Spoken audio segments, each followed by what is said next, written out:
అందరికీ నమస్కారం. తెలుగు ప్రజలందరికీ దీపావళి శుభాకాంక్షలు తెలిపిన ఉప ముఖ్యమంత్రి పవన్ కళ్యాణ్. దీపకాంతులతో శోభాయమానంగా సాంప్రదాయబద్ధంగా జరుపుకునే పండుగ దీపావళి. మన భారతదేశంలో జరుపుకునే ప్రతి పండుగకు పరమార్థం ఉందని పవన్ కళ్యాణ్ అన్నారు. మనకు పండుగలు జీవన శైలిని నేర్పుతున్నాయని, చీకటిపై వెలుగు, చెడుపై మంచి సాధించిన విజయానికి చిహ్నంగా దీపావళిని జరుపుకుంటామని ఆయన తెలిపారు.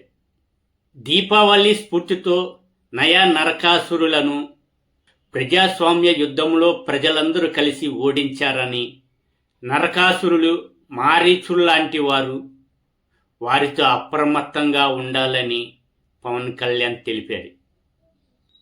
ప్రజల మధ్య విభేదాలు సృష్టించి అశాంతిని రేకెత్తిస్తారన్నారు.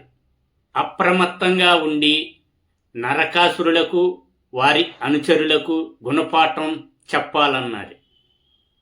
ఆడపడుచులందరూ సత్యభామను స్ఫూర్తిని అందిపుచ్చుకోవాలని పవన్ కళ్యాణ్ తెలిపారు.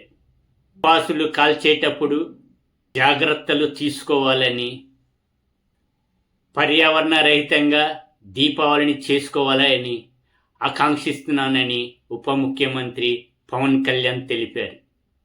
అక్షర సంకేతం ఛానల్ సబ్స్క్రైబ్ చేయండి, లైక్ షేర్ చేసి మీ అభిప్రాయాలను కామెంట్లో పెట్టండి. ధన్యవాదాలు.